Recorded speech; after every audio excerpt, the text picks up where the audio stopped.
একদিন দাউদ নবীর মজলিসের মধ্যে বসে বসে মালাকুল মউত ঘোষণা প্রদান করে দেয়, ও পয়গম্বর দাউদ, আপনার এই মজলিসের মধ্যে যেই ব্যক্তিটা বসা আছে ওই ব্যক্তিটা আজকে তার হায়াত শেষ হয়ে গেছে, কিছুক্ষণের মধ্যে তার জান কবজ করা হবে। আল্লাহর বান্দাটা এবার এই দিবসের মধ্যে চলে গেল। পরের দিন দাউদ নবী মনে মনে ধারণা করতেছে, আমার যেই ব্যক্তিটা আমার মজলিসের মধ্যে বসা ছিল আজকে তো এই ব্যক্তিটা আসার সুযোগ নাই, কারণ সে আজকে মরে যাবে, মালাকুল মউত বলছে।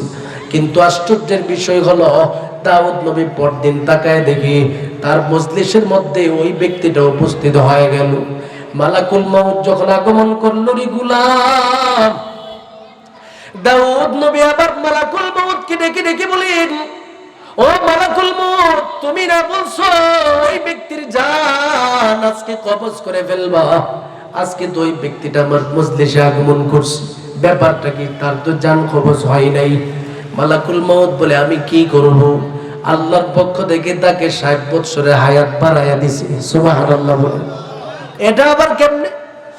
এবার বলা হলো, আপনার এই মহব্বতের উম্মত যখন আপনার দরবার থেকে বের হয়ে যাবে, হঠাৎ করে দরওয়াজার সম্মুখে তার সামনে একজন দরিদ্র এসে বসে গেল। বলতেছে, আমি বড় ক্ষুধার্ত, আমাকে কিছু সহযোগিতা করেন। আপনার এই মহব্বতের এই যে উম্মত, তার পকেটের মধ্যে 10 দিরহাম ছিল, সেই 10 দিরহাম ওই ফকিরটাকে দান করে দিল। আমার মালিকের মূলনীতি হলো, কোনো ব্যক্তি যদি তার পকেট থেকে কিছু দান করে, আল্লাহ পাক তার দানের বিনিময়ে ওই ব্যক্তিটার হায়াতের মধ্যে বরকত দান করে দেয়।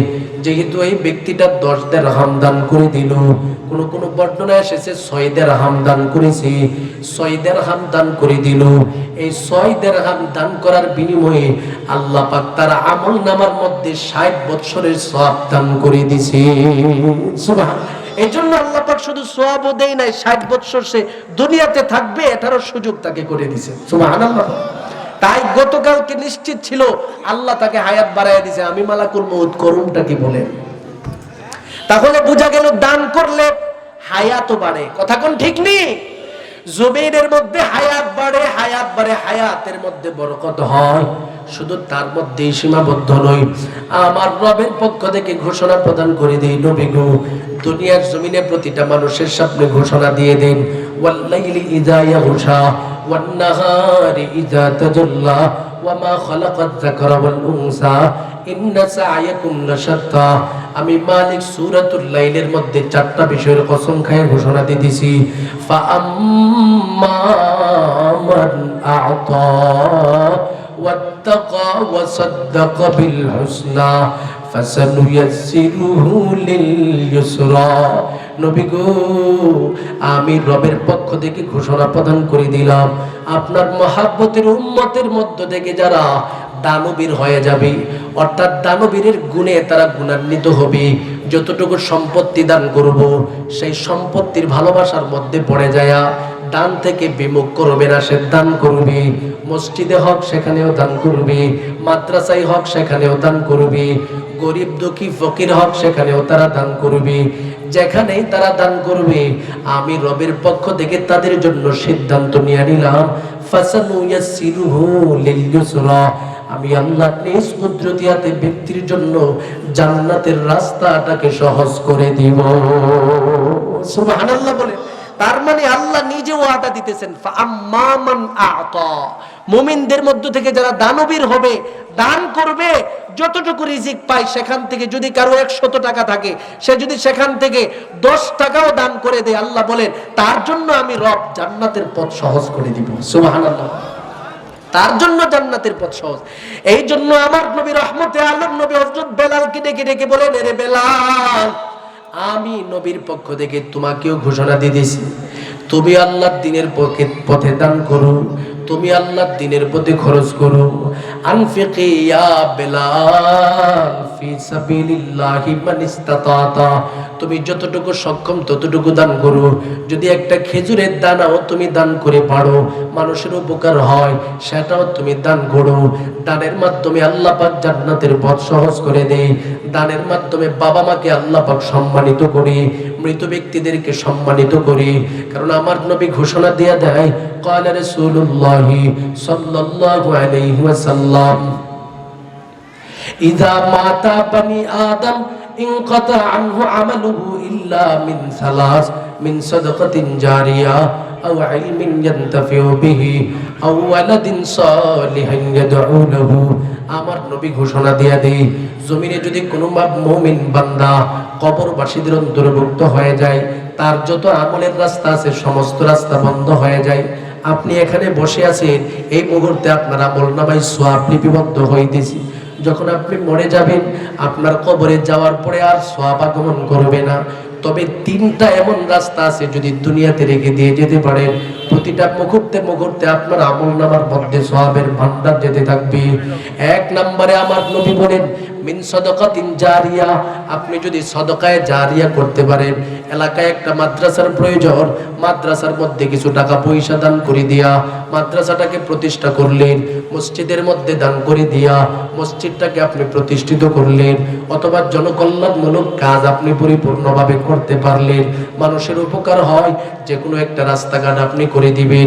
যতদিন পর্যন্ত এই প্রতিষ্ঠানগুলো আপনার চোখের সম্মুখে থাকবে, প্রতিটা মুহূর্তে মুহূর্তে আপনার আমলনামায় সওয়াবের ভান্ডার যেতে থাকবে। মসজিদ যতদিন থাকবে, সেটার সওয়াব আপনার আমলনামায় যেতে থাকবে।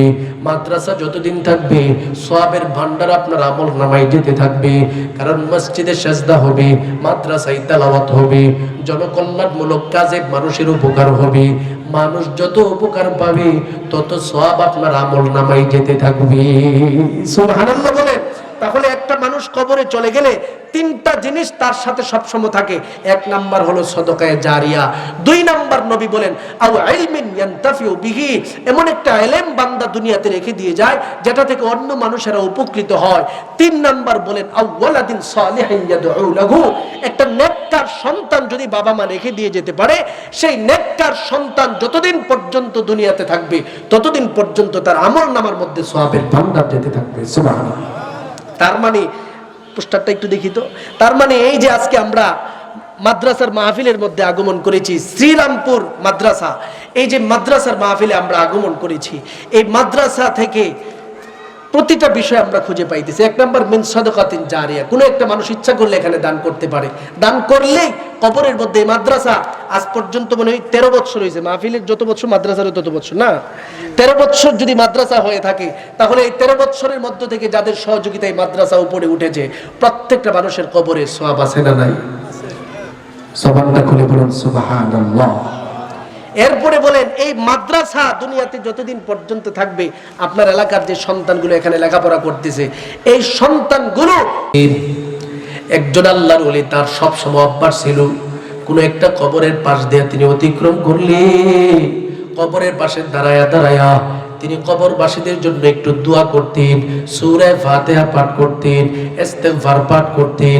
একদিন সূরা ফাতিহা, সূরা ইখলাস পাঠ করে, ইস্তিগফার পাঠ করে, দোয়া করে সমস্ত কবরবাসীদের জন্য তিনি সওয়াব সমূহকে ইসাল করে দিয়ে চলে গেল।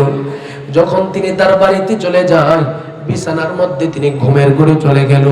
হঠাৎ করে স্বপ্নে যুগে তাকায় দেখতেছি যে কবরের পাশে দাঁড়ায়া দাঁড়ায়া দাঁড়ায়া দাঁড়ায়া তিনি ইসালে সওয়াব করেছিল, সেই কবরের ভিতরে তিনি এই মুহূর্তে প্রবেশ করে ফেললেন। ওরে আল্লাহর বান্দা, তাকায় দেখে কবরবাসীরা সিরিয়ালের মধ্যে দাঁড়ায় দাঁড়ায় কিসের জন্য যেন অপেক্ষা করতেছে। সামনে একজনকে জিজ্ঞাসা করলো, এরে আল্লাহর বান্দারা, তোমরা এখানে দাঁড়ায় দাঁড়ায় কিসের জন্য অপেক্ষা করতেছো? প্রতিটা মানুষ ডেকে ডেকে বলেন, হুজুর, আমরা নেকের জন্য এখানে অপেক্ষা করতেছি। কারণ একজন আল্লাহর বান্দা কবরের পাশে দাঁড়ায় দাঁড়ায় আমাদের জন্য কিছু ইসালে সওয়াব করেছে, সূরা ফাতিহা পাঠ করেছে, সূরা ইখলাস 3 বার পাঠ করেছি, দুরূদ পড়েছি, ইস্তিগফার পড়েছি। প্রত্যেকটার সব সময় মুহূর্তে আমাদের জন্য বন্টন করে দেওয়া হচ্ছে। এটা নেওয়ার জন্য আমরা অপেক্ষা করতেছি। আল্লাহর ওলি আবার কদম কদম হাঁটতে হাঁটতে গিয়ে দেখে বিশাল বড় একটা বিল্ডিং দেখা যায়। ওই বিল্ডিং এর ভিতরে একজন মহিলা বড় আরামে স্বাচ্ছন্দ্যে ঘুমায়। মহিলাটাকে ডেকে ডেকে বলে, রে মা, হাজার হাজার মানুষ কবরের মধ্যে আছে, তারা সকলেই সিরিয়ালের দাঁড়ায় দাঁড়ায় নেক আমল নিতেছেন, আপনি কেন আরামের স্বাচ্ছন্দ্যে বিল্ডিং এ ঘুমাইতেছেন? আপনার কি নেকের কোনো প্রয়োজন নাই? আল্লাহর বান্দিটা আবার মুস্কি মুস্কি হাসি দিয়া ডেকে ডেকে বলেন, হুজুর, এই মুহূর্তে সমস্ত কবরবাসীদের নেকের প্রয়োজন আছে, কিন্তু আমার নেকের প্রয়োজন নাই। কেন নাই? মহিলাটা বলে, হুজুর, জমিনের মধ্যে আমি একটা কাজ করে দিয়ে আসলাম, সেটা হলো আমার মহাব্বতের সন্তানটাকে মাদ্রাসার মধ্যে পড়াইয়া দিনদার বানায় দিয়ে আসছি, কোরআন শিখায় দিয়ে আসছি, ইসলাম শিখায় দিয়ে আসছি। আজকে আমি মা যখন দুনিয়ার জমিন থেকে বিদায় হয়ে গেল, আমার সন্তান ঘরে বসে থাকতে পারে নাই, আমি মায়ের জানাজার নামাজ পড়াইয়া আমাকে কবরস্থানের মধ্যে রাখিয়া আমার মহাব্বতের সন্তান আমার মালিকের দরবারে চোখের পানি ছেড়ে দিয়া কান্দি আর ডেকে ডেকে বলে, ওগো দয়াল আল্লাহ, আমার মা আমাকে নেককার সন্তান হিসেবে কবুল করে দিয়া গেছে রে আল্লাহ। আজকে আমার সন্তান আমাকে কোরআন, আমার মা আমাকে কোরআন শিখাইলো, দিন শিখাইলো। ওরে মালিক, আমার মা আমাকে যত প্রকারের হক আছে সমস্ত হক আদায় করে দিয়া গেল। আমার মায়ের কবরে তুমি আযাব দিও না। আমার সন্তান যখন আজকে ফজরের নামাজ পড়ার জন্য চলে যায়, সেটার সওয়াব আমার আমলনামায় আল্লাহ দিয়ে দেয়। আমার সন্তান যখন যুহর পড়তে চলে যায়, আমার সন্তানের এই সওয়াব আমার কবরে চলে আসে। আমার সন্তান যখন মাগরিব আসর এশা পড়ার জন্য চলে যায়, আমার রবের দরবারে যখন দোয়া করি, রব্বির হামহুমা কামা রাব্বায়ানি সগীরা, মালিক রে, আমার মা যেইভাবে ছোট সময় আমার উপরে দয়া করেছে, আমার মাকে আপনিও সেই কবরের মধ্যে দয়া করেন। যতবার আমার সন্তান আমি মায়ের জন্য দোয়া করি, প্রতিটা দুয়ার সওয়াব আমি মায়ের কবরের মধ্যে সাথে সাথে পৌঁছে যায়। সুবহানাল্লাহ বলেন, জবানটা খুলে বলুন সুবহানাল্লাহ। এই জন্য সবাই জবানটা খুলে আমার সাথে বলুন, রব্বির হামহুমা কামা রাব্বায়ানি সগীরা। সবাই জবান খুলে বলেন, রব্বির কামা রাব্বায়ানি সগীরা। আমার বিশ্বাস, আমার নবী বলেছেন, এই যে দোয়াটা করছেন, আপনার বাপ মা যদি কবরে থাকে, সাথে সাথে তার কবরে সওয়াব চলে গেছে। তাহলে বলেন, আপনারা বাপ মার সুসন্তান না কুসন্তান? সুসন্তান, কারণ বাপ মার জন্য দোয়া করার পরিবেশে এই মুহূর্তে আপনারা বসে গেছেন। সুবহানাল্লাহ বলবেন।